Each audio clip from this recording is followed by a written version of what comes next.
जीवन के साथ मृत्यु भी साथ चलती है। धरती पर जो आया है उसको जाना भी तय है। इस सत्य को मनुष्य सहन नहीं कर पाए, इसलिए अवतार लेकर भगवान ने भी मनुष्य शरीर का त्याग किया। जीवन मृत्यु के चक्र को मनुष्य समझ सके और आत्मा की सद्गति प्राप्त हो, इसलिए हिंदू धर्म में जीवन से मृत्यु तक 16 संस्कार बताए गए हैं। इनमें 16वां संस्कार है अंतिम संस्कार, जिसमें शरीर को पंच तत्वों के हवाले कर दिया जाता है और आत्मा को परमात्मा से मिलने के लिए विदा किया जाता है। इस संस्कार में कुछ नियम भी बताए गए हैं, जिससे जो चला गया उसको दुनिया से मोह टूट जाए और जो जीवित है वो स्वस्थ और सुरक्षित सामान्य जीवन जीते हुए सांसारिक कर्मों को निभा सके। इसलिए अंतिम संस्कार के नियमों में कुछ बातों का पालन किया जाता है। अंतिम संस्कार के दौरान जब शरीर को अग्नि के हवाले कर दिया जाता है तो शव के मध्य में जिस शैया पर लिटाकर शव को शमशान में ले जाया जाता है, उसी शैया का एक बांस निकालकर उससे शव के सिर पर चोट किया जाता है, जिसे हम सभी कपाल क्रिया के नाम से जानते हैं। कहते हैं कि इससे सांसारिक मोह में फंसा जीव शरीर के बंधन से मुक्त हो जाता है। अंतिम संस्कार के अंत में जब परिवार के लोग शमशान से लौटने लगते हैं तो सभी लोग 5 लकड़ी के टुकड़े 3 दाएं हाथ में और 2 बाएं हाथ में रखते हैं और शवदाह से उल्टी दिशा में खड़े होकर सिर के ऊपर से लकड़ियों को पीछे की ओर फेंकते हैं और वापस घर लौट जाते हैं।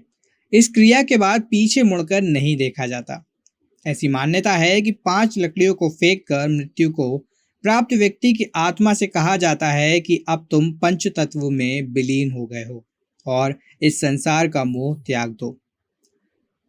अपने आगे की सफर के लिए तुम बढ़ जाओ, हम सब ने तुम्हारा मोह त्याग दिया है। ऐसी मान्यता है कि शरीर छूट जाने पर भी जीवात्मा का अपने परिजनों से मोह समाप्त नहीं होता और वो शमशान में आए अपने परिजनों को देखकर दुखी और हर्षित होता रहता है।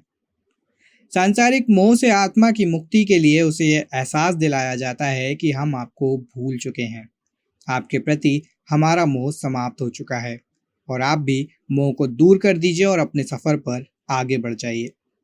कहते हैं कि पीछे मुड़कर देखने से आत्मा का मोह बना रहता है और वो परिजनों के पीछे आ जाता है।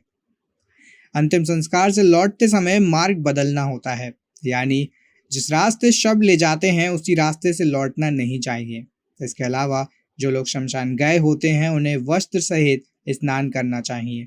घर में प्रवेश से पहले अग्नि, जल, लोहा, पत्थर का स्पर्श करना जरूर चाहिए। इसके बाद मिर्च का टुकड़ा दांतों से दबाना चाहिए। कहीं कहीं तो पवित्र होने के लिए घी भी लोग पीते हैं। मान्यता है कि इससे नकारात्मक शक्तियों का प्रभाव दूर हो जाता है।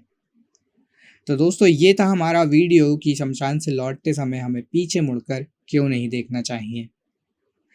आशा करते हैं वीडियो आपको पसंद आया होगा। वीडियो आपको पसंद आया हो तो वीडियो को लाइक और शेयर ज़रूर करें। अगर आप चैनल पर नए हैं तो चैनल को सब्सक्राइब करें और जुड़ें हमारे चैनल द इंडियन टेल्स के साथ। धन्यवाद।